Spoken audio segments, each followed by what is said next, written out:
news for you. Yes, I do. I'm like your angel of love, girl. I've come to see you through. So when you cry, let me wipe your tears. When you're scared, I wanna be there to calm your fears. When you're in need, baby, ring my phone. I'll run right over and we'll make love all night long.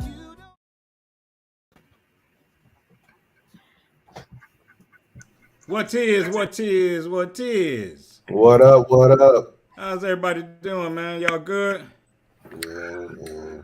Wonderful. Life is Mel fantastic. Rob, you on top of the world, man. That's where you always are. So that's it. That's all. That's it. That's all. Hey, man, so good to see y'all faces, man.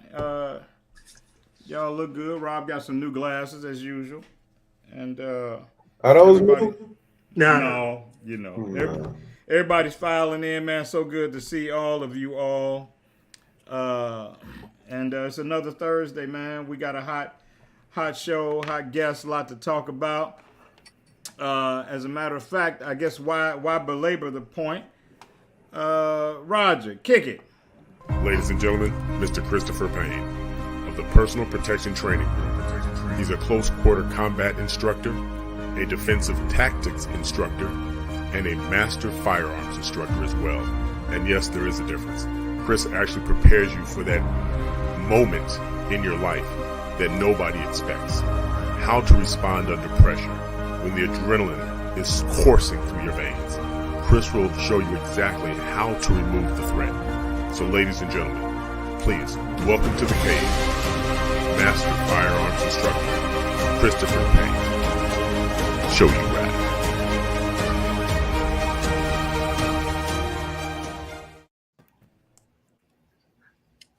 Wow, Roger's gotten really good with the music and everything. Christopher, you came in like Game of Thrones on it, like a conquering I'm hero. like, damn, Roger, I need him walking down the street with me behind me when I'm about to do some I cool know. shit.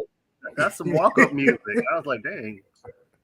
Yeah, man, and the blazed and everything, all nice. Hey, Chris, man, welcome, man. I know this is your first time in the cave, man. Hopefully not your last. And we're glad to have you. We didn't find out until after your promo was done that you were representing the Brothers of Omega Sci-Fi Fraternity Incorporated. So, you know, us being a Greek-friendly show, we want to acknowledge the fact that you are the bros. That's a good thing, and a whole lot of other interesting things, man, that you come with that we'll get into, man. Before we let Chris, man, have the floor for a minute to tell us about himself and where people can find him, man. What's going on with you cats? Glenn Murray, Robert Hazard, Mel Rob, the usual suspects. What's happening? Man, I'm getting over COVID for a second time, but I'm good. Yeah. Well, can't keep a good man down. You don't look like what you're going through, and most of us have been there. It presented like a sinus infection to me, man. I didn't. As a matter of fact, we were doing the show when I realized I had it, and I didn't. It was a Thursday before Thanksgiving, man. And I realized I couldn't taste. I mean, I couldn't smell, and I was like, "Ooh, this is new." But hey, man, we know that it won't hang around very long because it's not welcome in your body, and that's what we claiming. So, Robert Hazard, what's good, Yes. man? Hey, man, I am super excited. I've got a boat cruise, a yacht party that's happening Sunday, and we've got people from other places coming to hang out with us. If we could just get the weather up, I would be even happier.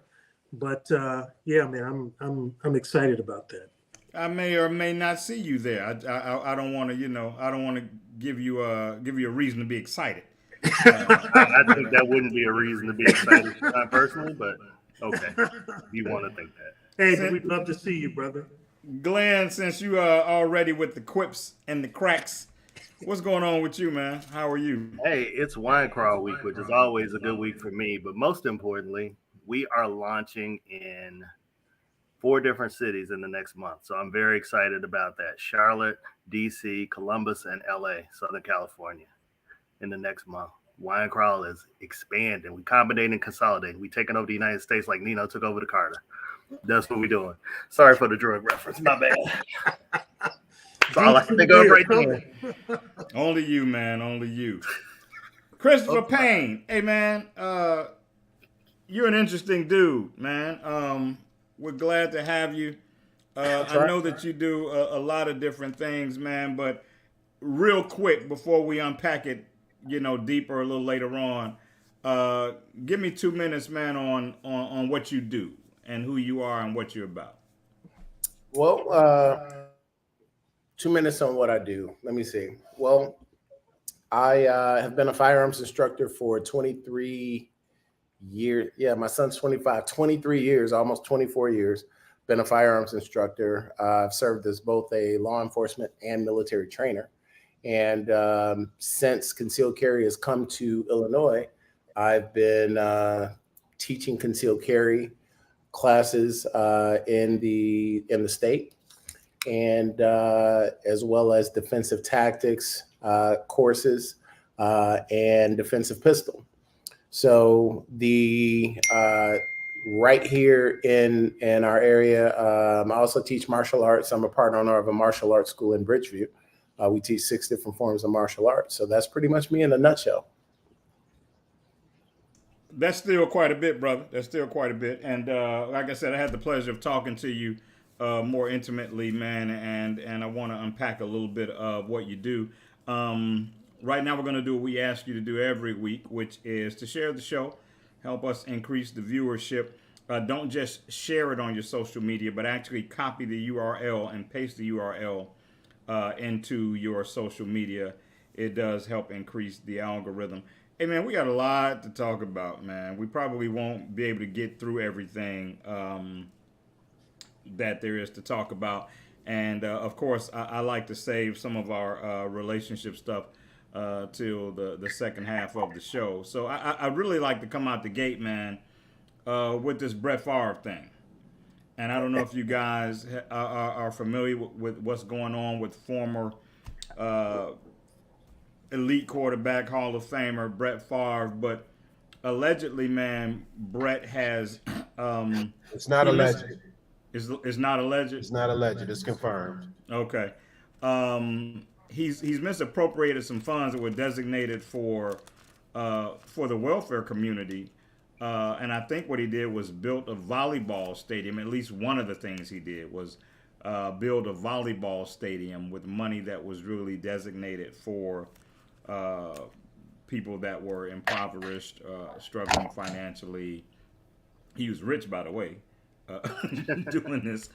And so, it's taken on a lot of different spins, not only the moral, the immoral culture of it, but the fact that because he's a white man, the media has not put it out there in the masses like they did, for example, Mike Vick with his dog fighting. So that's what I have found to be the most interesting take on it. The fact that ESPN hasn't really said a whole bunch because they're probably big Brett Favre fans, and so they've not wanted to put this bad news out on him. So I really want to hear from you guys on both sides. I want to hear from you about the moral stand in terms of this is someone who's well equipped to do the things he wants to do financially, and he takes that route. And then how the media has handled it. And Mel, since you said it's confirmed, I'm gonna start with you. Yeah, it was a guilty. It was a guilty plea on it. He took the money and built a volleyball stadium where his daughter was playing volleyball. I think it's Southern Mississippi. Don't quote me on that one. It is Mississippi. It is definitely Mississippi. It is in Mississippi, but I don't know which school. Yeah, he went to Southern, so it probably is Southern Mississippi. It's probably Southern Mississippi. So I mean, he did it. They've had issues with him for I think 1.2 or 1.3 million dollars in speaking fees where he never showed up to speak. He was supposed to pay interest on that of around $200,000. He didn't want to pay that.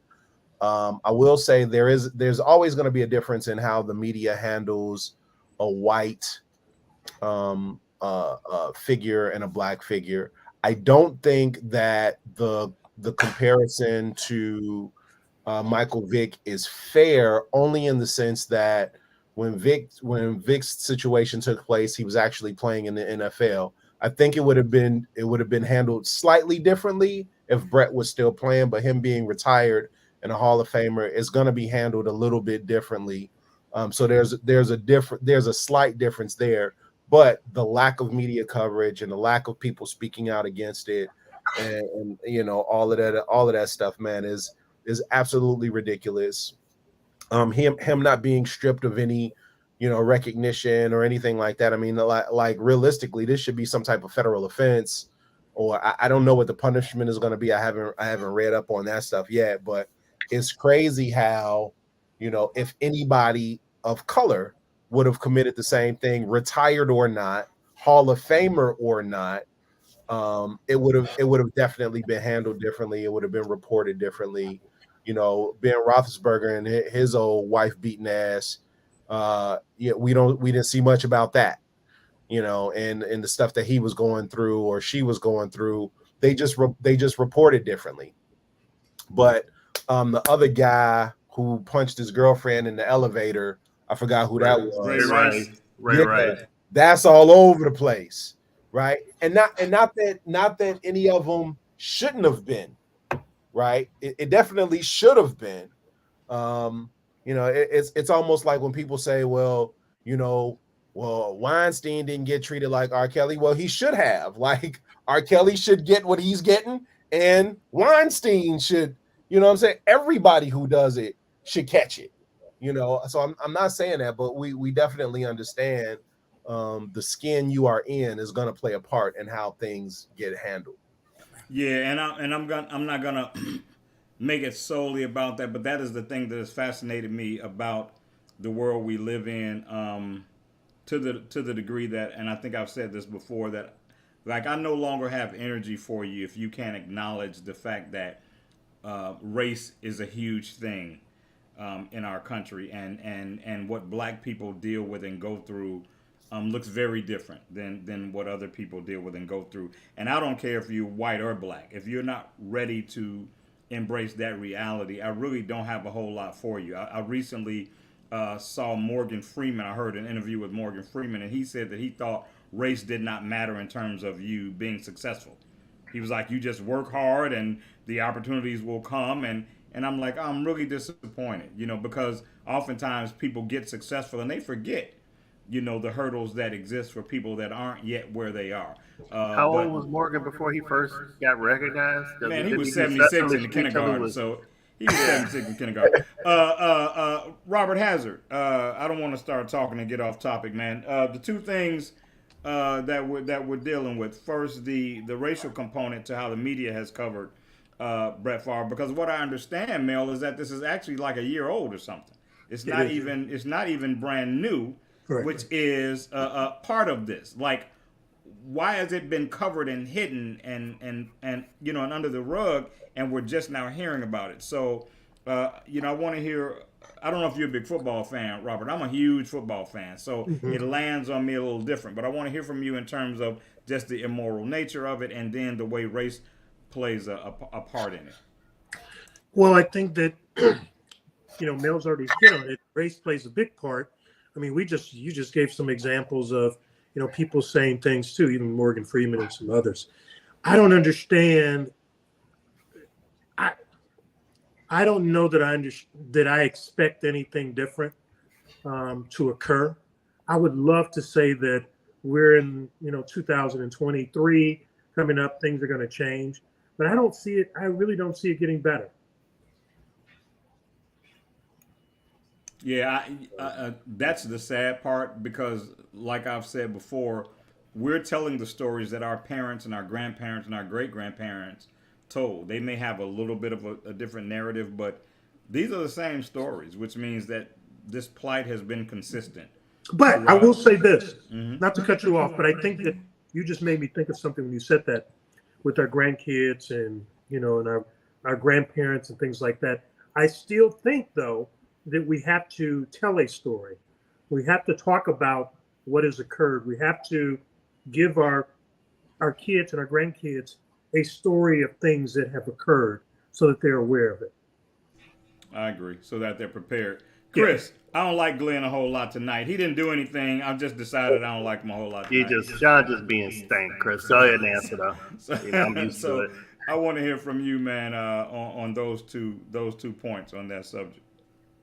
Well, obviously, it was swept under the rug to a certain degree until a catalyst brought it to the forefront where the media could no longer hide it. And there is going to be, there's always going to be a separation between how things come to light when it's us and how things come to the light when it's them. And there's a difference between justice and just us. And we haven't realized that it's just us. So I mean, it is what it is. He's a quarterback. He led his team to, victory several times, and they're going to protect him to a certain degree. Whereas when it was Michael Vick and even let's bring it to the forefront, when it was Will Smith, that dominated the media for weeks. So are you surprised? That's all I have to say is, are you surprised? Yeah, I unfortunately, I'm never surprised when it comes to race being the dictate. I'm actually surprised when people are surprised, because it says to me that they don't respect the reality of how race impacts everyday life. So, I certainly wasn't surprised when I found out that went on and it had been swept under the rug. I just think it's so, sometimes it's so blatant, it's so egregious. And I just go, who is making this possible? And of course, usually at the top of the food chain is somebody that looks like Brett.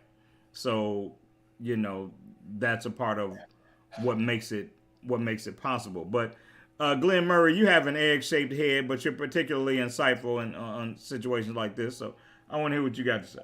So you just called me an egghead on the slide, right? Yeah, but doing? For some people, an egghead is a compliment. It means you're smart. That wasn't what you were trying to do, but you won't take your hat off. But we won't talk about that. Okay, and like Favre anyway, because he only won one Super Bowl, and they made him sound like he was the greatest quarterback ever. So let's start with that. He was never my favorite. Well, how about Green Bay? And it's Green Bay too. So, and not that I'm a huge Bears fan or anything. I'm a Steeler fan where they actually win titles. But there's two factors. You're not from Chicago, so I can't hate on you for not rocking with the Bears. Right. But if you're from Chicago and you rock with another team, Kevin Brown, that's just that's the problem for me. But there's two factors here that we forget. It's Mississippi, and it was a welfare fund. So number one, it's Mississippi, where they still shoot holes in the Emmett Till Memorial, and they have to replace it every year.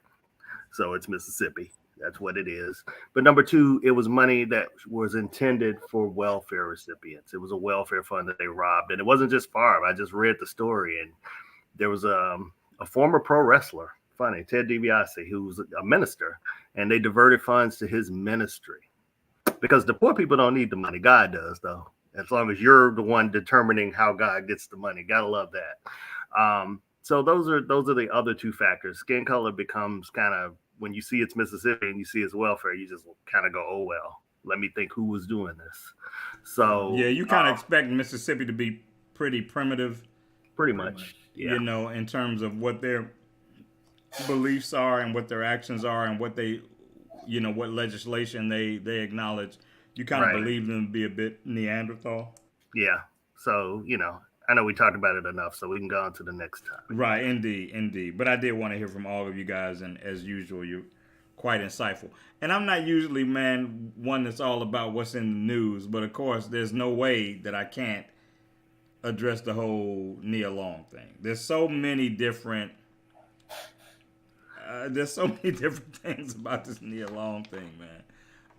So I want to deal with that, and then I want to ask Chris a question about what he does. But I don't want to dictate the conversation, man. But I find it fascinating how Nia Long has this crowd of support that knows very little about her. She's a celebrated lady, done movies. You don't know what what she's like at home, you know, what she's like to be married to, which isn't to say that she deserves infidelity, but they're treating her like she's this Jesus character, you know, because she's an attractive lady. I used to have a crush on her myself till I found out she smoked cigarettes. When I found out she smoked cigarettes, I was like, I'm good. But there's so much about that, man. The way men are dragged when they have an indiscretion. I mean, it's just so much to it, man. But Glenn, I want to hear from you first, since I was mean to you. I didn't mean to be mean to you, but I want to hear from you first in terms of what that whole story just feels like for you. And, you know, the guy, her boyfriend, because they're not married, cheated with a married woman. We should be asking how that husband feels versus how Nia Long feels. Because I'm thinking he might be a little more hurt than Nia Long is right now, since he was in a committed marriage versus Nia, they were in a relationship. And I'm sorry for all you Nia Long fans. I like Nia too. I like Sanaa better, but I like Nia too. Neither one of them like you, Glenn, which is the most important thing. But you know, I'm not. Henry says Nia has chicken legs, but they're bow legs. They're cute. See, Kennery, you don't want to be back on the show talking about. Oh no, he said Nia has chicken legs. I thought he said something about Sanaa. Okay, you can talk about her, Kennery. You good? You can be on the show. You know what?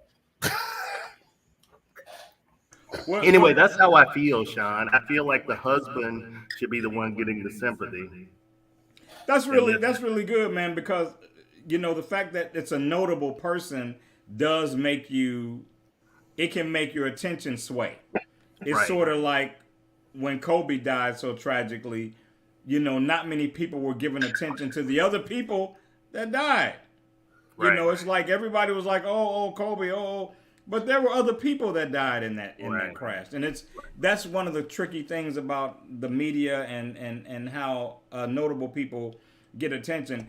Because I feel like if she wasn't a celebrity, this wouldn't be news. You know what I'm saying? It's just like Well, whatever. it would be news because he's coaching the Celtics, so it would still be news. But I think people are looking at it from a whole different lens because of her relationship with him. So I think it'd be a big deal because he could get suspended for the whole year. So that's huge. Boston was in the finals last year, so there's a lot at stake here. He was an up and coming coach. It was his first year, and he took him to the finals. So he was really on an upward track. And for this to happen like it did, it's interesting. And before I can't take ask away, Chris, you can't come on, take man. away from the impact that people have. Like I hear you, Sean. You know, Kobe died, but other people died too. But those other people weren't Kobe. You know what I'm saying? And yes, it's sad that they died, but they didn't touch the same amount of lives that Kobe touched. So the impact is going to be different. Mother Teresa died. You know what I'm saying? That's different than the nun that was on 79th and Jeffrey at Our Lady of Peace that I went to.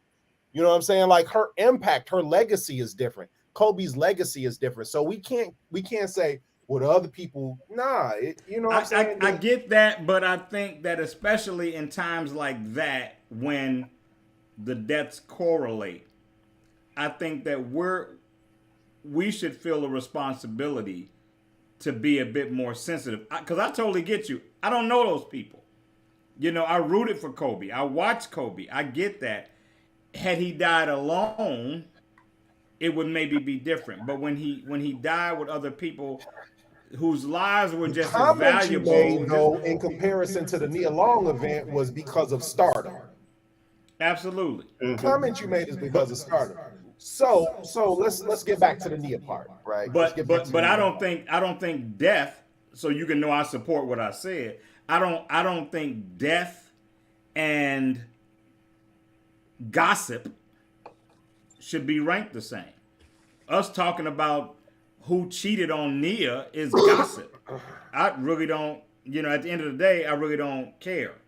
But when we're talking about the loss of a life, and I get the whole measuring thing, again, Kobe was one of the most known people in the world. Those other people were not. But what I'm saying is but they died together.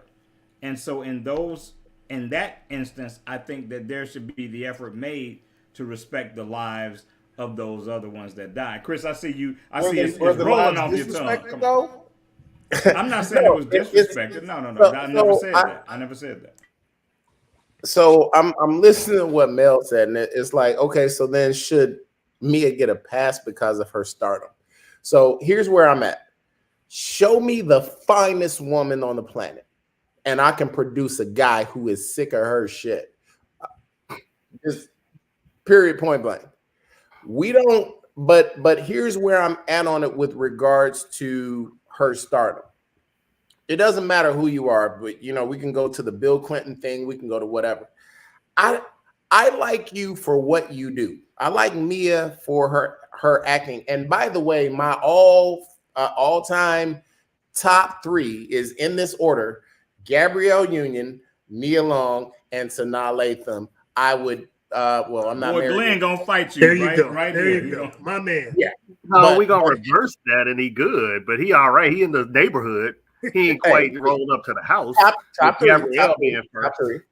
But the whole point is, they're entitled to a personal life. What I like Nia's movies. Y'all like him for his, what he does. They're entitled to a personal life. It's just like when Bill did what he did. That was between Bill, Hillary, Monica, and their priest. But at the same time, you also have to step back and look at it. Everybody is on Team Nia's side, and I mean, hey, if she's watching, and I'll put my phone number across the screen. But because he's single. That's because I'm single. And having gone through a divorce and not gonna get into the specifics of that, but having gone through that, everybody's entitled to a personal life. We don't know the specifics of what went on between the two of them. The only reason that it is even being given any credence is because of who her status is. And I say that we take the energy away from that and put it in places that it matters. Like, when they get us talking about issues that matter, that's what makes the system nervous. When we stop talking about black or white, when we start talking about right versus wrong, when we stop talking about Democrat versus Republican and start talking about right versus wrong, then people get nervous.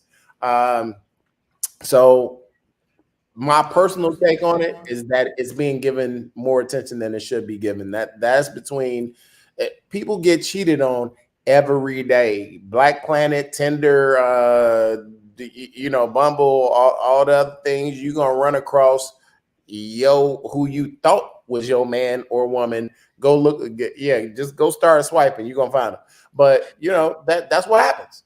Robert's triggered by that comment. He only on 6 different dating sites. He don't appreciate it. Robert, offline, we don't have a support group. That's kind of where I'm at with it.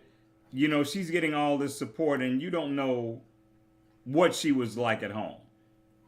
You don't know what the energy was at home. You don't know what their understanding or what their conflicts or whatever was. Not at all justifying infidelity, but I'm just saying people are making her out to be this flawless god. You know what I'm saying? This flawless goddess, and who didn't deserve this. And I'm like, you don't know anything about what's going on at their house. Maybe she came in every day and smacked shit out of him, and he ain't hit her back because he didn't believe in hitting women. Left, bro. Huh? Like we could have this. We could talk about this all day. We don't know what she was like. We don't. What we do know is what happened.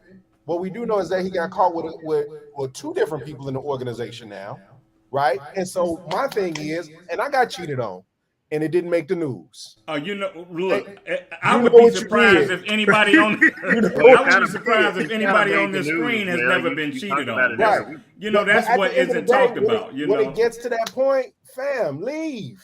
If the agreement is, yo, we in this monogamous relationship, and you ain't doing nothing outside, I ain't doing nothing outside. When you violate that, it's a violation of what we agreed to. Regardless of how I'm acting. If I'm acting in a particular fashion that you don't agree with or you no longer desire, that doesn't give you permission to go do what you want to do. That gives you permission to exit the contract because I'm not holding up my end of the bargain. Period.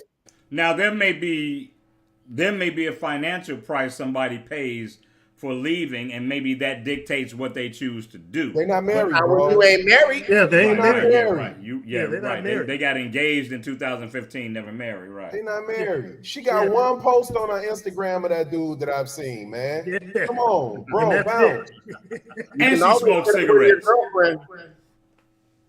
And she smokes cigarettes. Social media, and she's okay, Sean. Leave her alone about the cigarettes. Hey, man, I'm just saying. Get off. Robert, Keep it Robert, quick. did you have anything you wanted to share? I know this whole subject probably triggers you.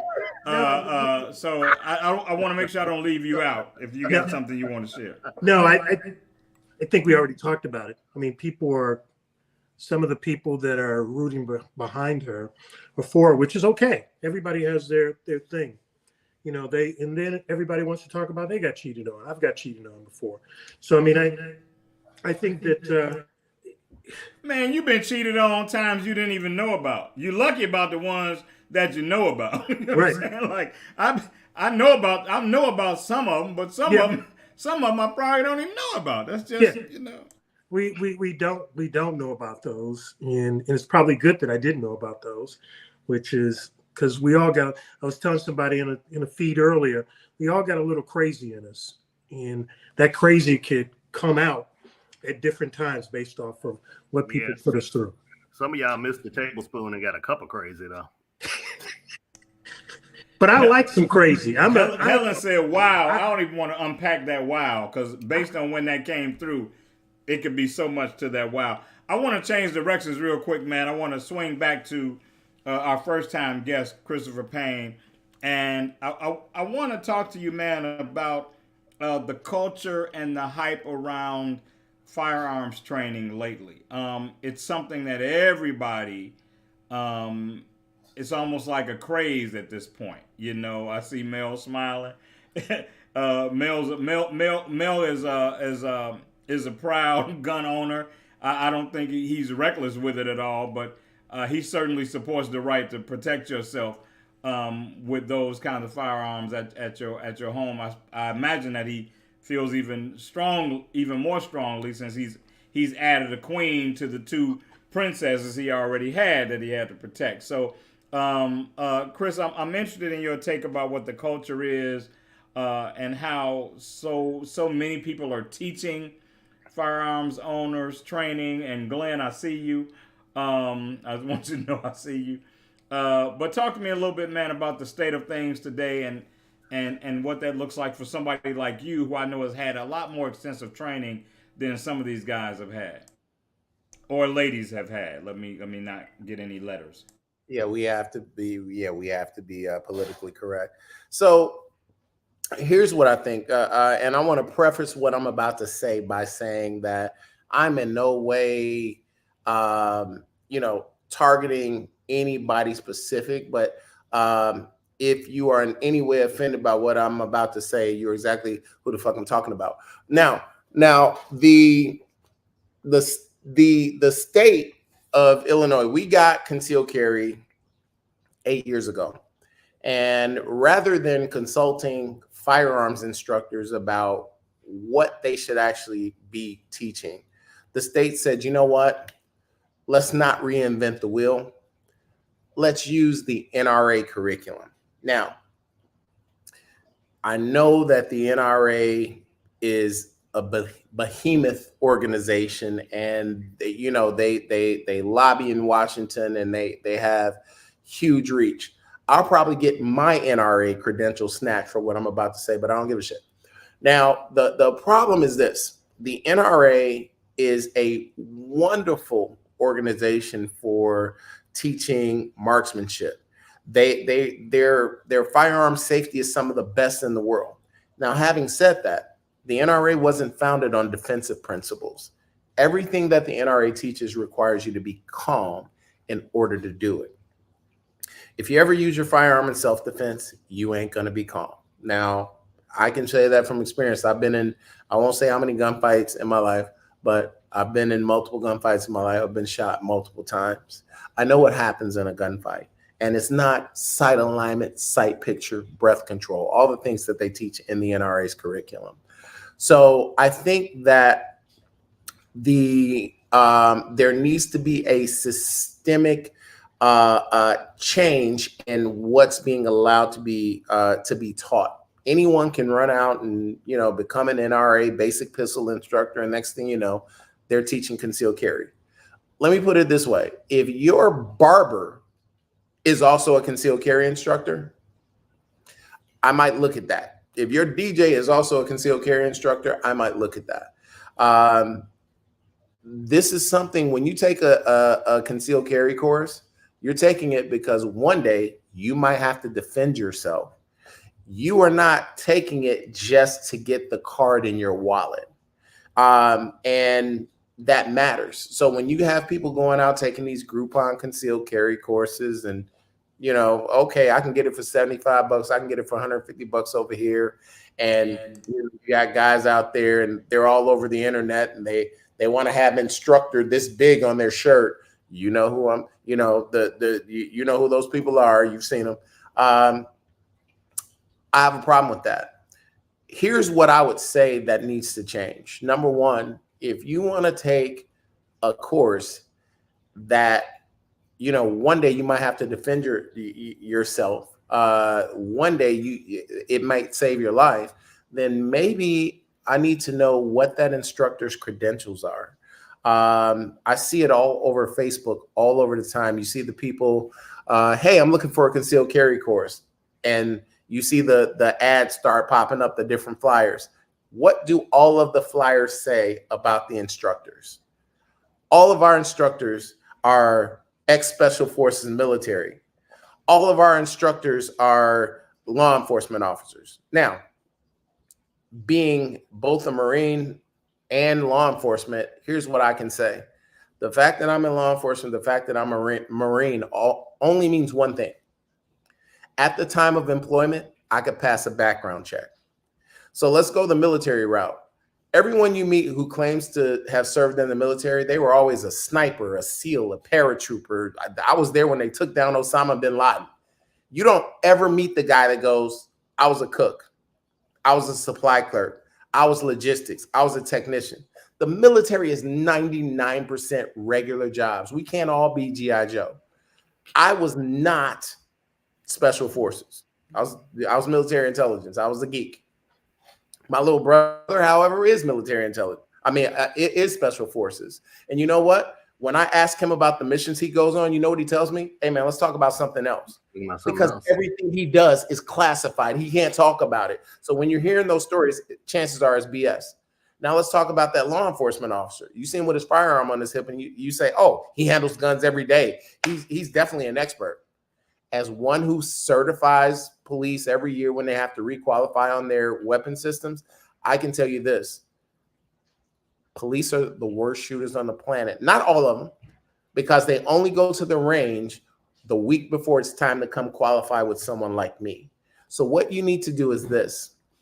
You need to ask to see their credentials. Their credentials need to come from a nationally or internationally recognized law enforcement organization, training school, college, or something like that. And not only do you need to ask to see their credentials, you need to copy down all of the information that's on those credentials, and you need to verify them. Most of these organizations have a website or a phone number where you can call and verify that instructor's status. Only by doing that do you know who you're getting your information from. Does that make sense? Yeah, I have a question, Chris. I have a question. What do you think about the associations like USCCA and things like that about joining them? Because I know I got bombarded with them after I got certified. So, well, I think that there is some good information to be had in those organizations, but I'm going to put this delicately. Curriculum that requires you to be calm will not help you in an attack. Mm-hmm. You need to seek out curriculum that is geared towards combat safety and survival. Anything that requires me to control my breathing, control, like there are a lot of physiological factors that happen when you get into a deadly encounter. Like you literally lose the ability to regulate your temperature. You ever heard the expression, oh, she was heated? You physically get hot. You lose the ability to regulate your breathing. Your hands start to shake. Your vision gets blurry. Your heart's pounding so hard you can hear it. So what sense does it make to use a curriculum that requires you to be calm to prepare you for a situation where you ain't going to be calm? That makes no sense. And so you have over 500,000 licensed concealed carriers in the state of Illinois right now. And I would bet my mortgage money right now that over 80% of them were trained by an NRA instructor who took a 2-day course to learn a PowerPoint-led curriculum and only did about 30 minutes of actual firearms shooting. So now they are teaching people who have slightly less experience than them. And I don't blame the NRA instructors. They don't know what it is that they don't know. I blame the legislators who did not consult actual firearms instructors who have dealt with combat situations, the law enforcement firearms instructors, ILEFI, International Association of Law Enforcement Firearms Instructors, which I'm a proud member of, FLETC, all of the different agencies, and say, hey, we're putting people out there with guns. What should we be teaching them? What should they be learning? It ain't sight alignment, sight picture, and breath control. Talk to any psychologist. You can't see your sights because of all the physiological factors that go in. And I won't really get into depth about the things I go into in my course, but you can't see your sights, but you got instructors teaching sight alignment, sight picture, and breath control. So now you have students that are going to the range every weekend going, yeah, I go to the range every weekend or every other weekend. I'm definitely prepared to defend myself if I ever have to defend myself. No, you're not. You're prepared to put holes in paper that ain't shooting back at you. You are turning your money into noise. Bullets cost money, and when you pull the trigger, you make noise. You are not training for survival, and that is the problem. That's pretty heavy, man. That's pretty heavy. And certainly, it puts it in some packaging that I had never considered. So I appreciate it. I think that there may be some things the production team can share on the screen as we move forward with where you can be reached, how your courses can be taken, if there are any coupon codes that might be available for particularly for the ladies that are watching that need some of the real deal, You know what? There actually are some specials that are running through October 15th. Anyone who signs up for my concealed carry course, if they bring someone with them, they get $25 off the cost of the course per student that they bring. And then if someone already has their concealed carry license, we teach defensive pistol, and our defensive pistol course comes in 3 levels. Our basic 101 defensive pistol course is what happens after you've already purchased your firearm. You have your holster system. You know how you carry. We want to train you the way that you carry. So if you carry in a purse, we want to train you to draw from a purse. If you carry on your hip, we want to train you to draw that way. And we get you to the gun range, and we focus on the basics of firearm, of surviving a deadly encounter, drawing from concealment, different shooting grips, different shooting positions, the difference between cover and concealment. And we focus on what we call verbal judo. The best way to win a gunfight is to never get into it at all. So if you can back your attacker down using logic, reason, or intimidation, you've won that gunfight without ever firing a shot. Our level 2 course, to my knowledge, there are only about 8 companies in the US that do this class for civilian. It's called force on force training.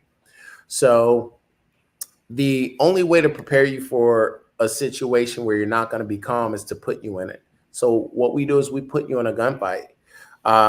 We use real guns, real ammunition. Now the ammunition that we use is something that is only available to law enforcement and military trainers. It's called non-lethal training ammunition. It's real 9mm ammunition. It only has about an eighth of the gunpowder that a lethal round would have. But instead of having a metal projectile, it's a plastic projectile. And what we do is we throw you into a situation where you don't know what's going to happen. We're not going to tell you, hey, a guy's coming from over there and there's 2 more guys hiding over there. We just throw you into a situation and we don't tell you what's going to happen. And we're usually recording it from, 4 to 6 different camera angles, depending upon which scenario that we do, home invasion, carjacking, whatever the case may be. And after it's over, we focus on 1 or 2 things that you could have done to increase your chances of survivability.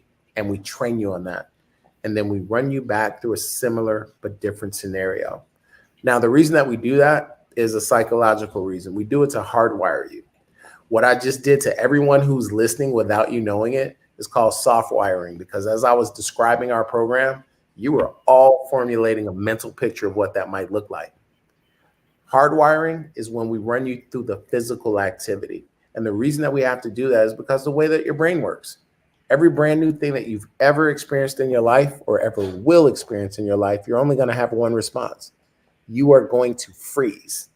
The reason that you're going to freeze is because your brain has no point of reference. You've never encountered that before. So your brain is searching for information it doesn't have.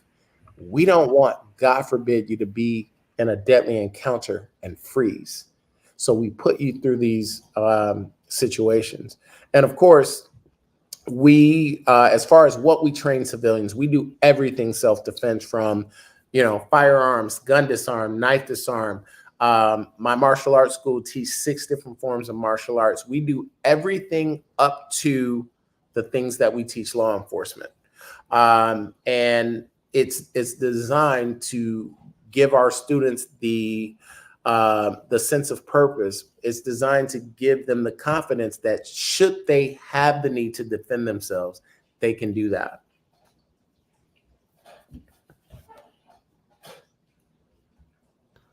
Sean, though we like You're you on better mute. muted, we can't my hear you. bad. Thank you, brothers. I appreciate it. We have some of your information up on our screen, and so those that are interested in connecting with Chris and learning more about what he does and how they do it and how uniquely they do it, certainly take that information down and follow up with him. I think that Chris has something already created so that if you say that you came to him based on seeing him on this show, you'll be eligible for certain discounts with classes. Yeah, so we thank you, man, for using our show and our exposure as a way to help some people not only learn and be educated, but save a little money on the side as well. We've got, man, roughly about 10 or so minutes. And before we get out of here, man, I want to ask you guys about this. I saw this recently. It says women want tradition only when it benefits them. They don't want tradition when it doesn't benefit them. As an example, a woman wants to be asked to be married. She wants every door opened. She wants her meals paid for, which is tradition. But then if the man says, I want you to stay home and be a housewife, then she's not as attracted to that tradition. And there are a couple of different packagings we can put that in. But I want to hear from you, Robert. What do you think that that's a real thing, that a lot of women these days desire tradition, but only when it benefits them, when it puts them in a space that they feel is maybe primitive, it's not era specific, it's subservient, they're not so used to it or don't really want it. What do you think about that? Here's my thinking on that. I think that we have it depends on where they are, the women in their life, where they are, as well as what they've seen coming up. If a woman has seen, her parents or grandparents or somebody being dominated, that's not what she wants when she from the traditional. When you say dominator, you don't mean like ball No, guy or not nothing like that, right? dominatrix. Okay, all right. No. Want to be clear. Just wanna Yeah, be clear. no whips and chains. But hey, if they saw that, that might be something too. But everybody comes from a place of their last hurt that they experienced, in my opinion, when they've seen those things, they try to, those are the very things that they want to get away from in new society. Because now we look at what we perceived as not working, where mom and dad were at home, or mom was at home, dad was working. They saw that as control, because maybe dad was controlling her. They don't want that today. So when you talk about traditional type stuff, they want to have this freedom. It's a lot to unpack right there, though, because that used to be the norm, and that used to be comfortable, and everybody used to be okay with that. Yeah.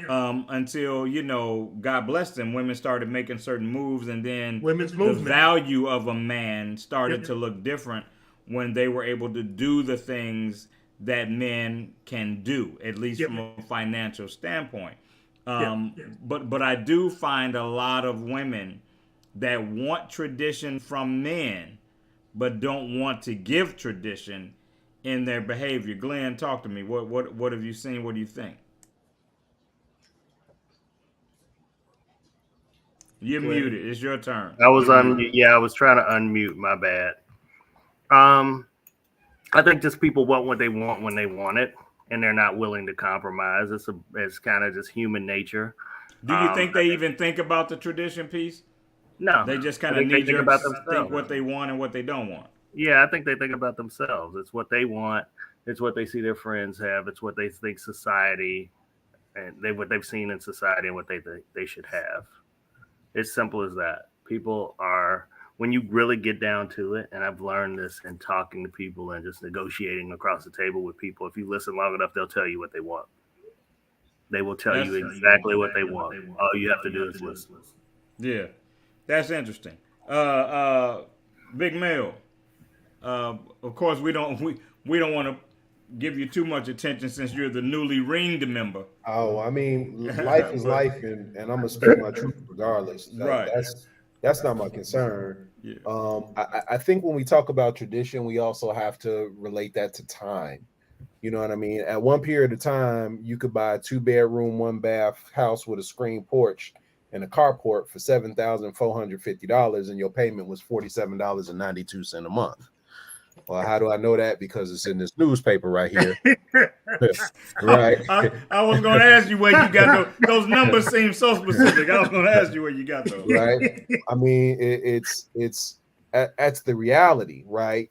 But if you look at the gross income at the time, it was a lot different. So, what men earned and what women earned, and I mean, in order for you to buy a $250,000 house or better now, the type of income you have to make and all types of other stuff that we're not able to do.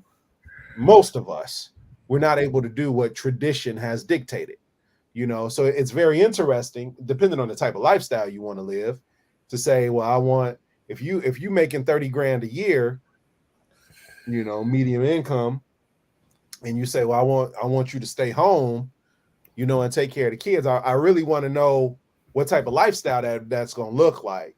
So I don't think it's fair or accurate to say, you want tradition when you have to look at how things have changed. Also, too, it's what does marriage look like to you? Like, a woman can say, I want to be married, but what does that look like?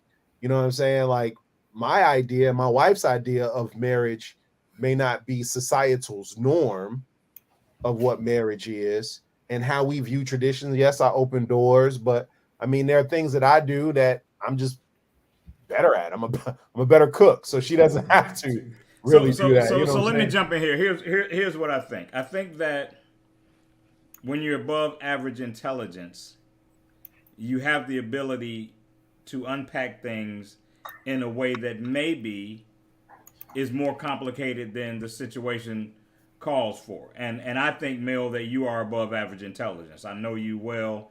I think you're a very bright guy. And so you have the ability to, as a cooking analogy, to throw some stuff in the stew that might not necessarily be the meat of the stew. Let's bring the stew back to the kind of woman that wants every door opened, every meal paid for, but is offended when you ask her to make pancakes on Saturday morning. That's the packaging that I'm talking about. That isn't necessarily era specific, it's equity specific. What do you guys think about those people? Is that a reality? Do you think that they're It's a reality, but even in equity, bro, it's like saying, you know, I'm going to cut the grass, but I have to ignore that there's poison ivy in the backyard. Like there are things that are in the environment that contribute to how traditions get played out. And I don't think some of those things can be ignored. And It's my opinion.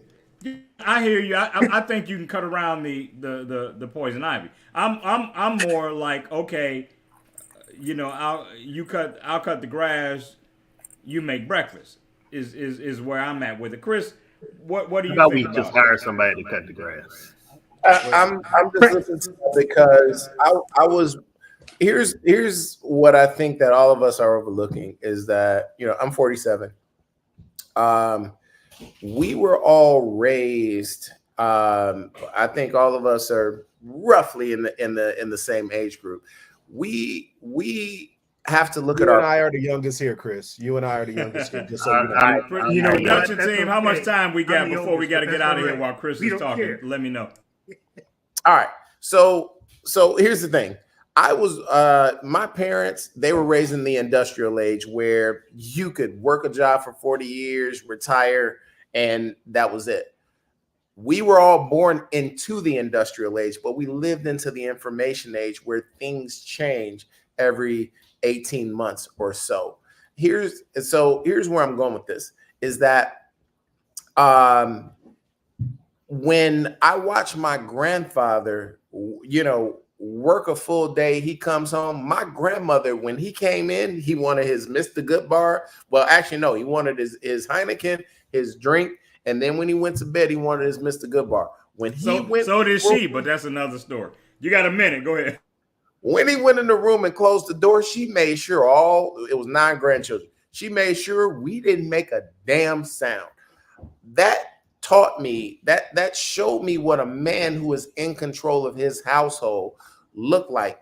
The reason he was in control of his household is because he was doing the things that required that dictated that, hey, I'm in control of my household. I get the big piece of chicken. I get all of the consideration. So what you were talking about, Mel, like, I mean, we get into a lot of we get a lot deeper. We get to talk about the Willie Lynch letters. When we get to talk about the emasculation of the black man and the watering down of what being the head of a household is.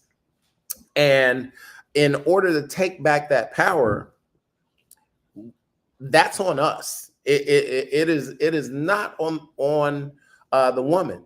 They're only going to, and not to sound misogynistic or anything, but we say we want to be an alpha man. An alpha woman is only going to submit to an alpha man. And an alpha man does not need to proclaim that he is an alpha man. It is dictated in his actions and his deeds. Do you take care of your household before you go out and kick it with the fellas? Are all your damn bills paid? Does your woman want for anything? Not saying are you showering showering her with everything that she wants and whatever, but are all of the needs met? Maslow's hierarchy of needs. The first one is survival. It is all of that being taken care of. And I think that's what we really need to look at before we try to start asserting some type of dominance over the female species and whatever the case may be. We need to get our shit in order too. Hey man, I agree with you. Unfortunately, we're out of time. That is, man, you guys have been awesome tonight. Chris, you were the guest I anticipated you being. I can't wait till you come back. I'm already thinking about the next time that you're back, man. You lived up to the hype, brother, and I appreciate you. I thank you on behalf of all of the brothers on the screen. Hey man, you guys were awesome. I love you. Ain't nothing that you can do about it, whether we agree on everything or not, you guys are still my family. And I'm looking forward already to next Thursday so we can do it again. Chris, don't you go nowhere. Everybody watching, thank you for supporting us and continuing to support us. Until next Thursday at 9, this has been Live from the Cave for sure. Camped out at home for COVID? Join us, Indie TV, where you will see the talk shows, movies, drama, action, and comedy. Be the first and see it first. Sign up now for free at Indie TV.